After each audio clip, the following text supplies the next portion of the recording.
We got to talk something that affects all of us, whether you're rolling coal, driving a Prius, riding a bike. It's about our money, our homes, and our kids' future. And you can kind of do it without the government breathing down your neck. So, if you look at disasters like fires in LA, these things aren't cheap. Something like $500 billion in damages happened last year. That's coming straight out of your pocket with higher insurance premiums and taxes. And let me tell you something, that's not sustainable. That's just the insurance cost. Now, here's what drives me nuts. Everybody's arguing about global this and Paris Accord that, but if you take a look at Texas and Florida, they're doing something good. They're building smarter, stronger, and they're saving taxpayer dollars. Now, if you want to talk about fiscal responsibility, every dollar now that we spend on stronger infrastructure saves $11 in cleanup later. If you take a look at the costs of floods or fires and other things related to climate change, it saves money. Spending $1 saves $11. That's basic math. Anybody can figure it out, even your uncle. Now, here's the beautiful part. You don't really have to tell the feds or have the feds tell you what to do. Local communities can know their needs better than some bureaucrat in Washington, D.C., who's never seen a tornado up close. If you want to look at American innovation, we're doing really good. Entrepreneurs are developing tech that makes other countries look like they're still using flip phones. Now, it also creates a whole lot of jobs, but you just got to let it happen. If you look at North Dakota, they're capturing carbon while keeping energy flowing.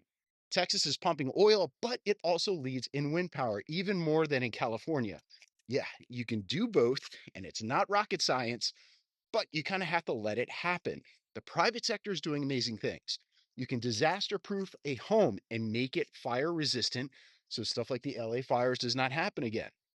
You can get better farming tech. You can get stronger power grids, and they can do it without a whole lot of government mandates, but you just got to let it actually happen. You got to let those transmission lines kind of come through instead of banning it.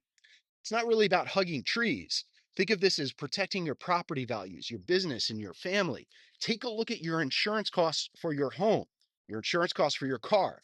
Climate change is going to make that stuff more expensive. So you're going to have to plan to avoid it and reduce those costs. You just got to be smart with like money and resources. And if you want to look at what independence looks like, it's going to be building stuff that lasts and being prepared. So you don't have to wait for FEMA to show up when things go really bad. So you can protect your communities and your wallets. You can create jobs and be responsible stewards.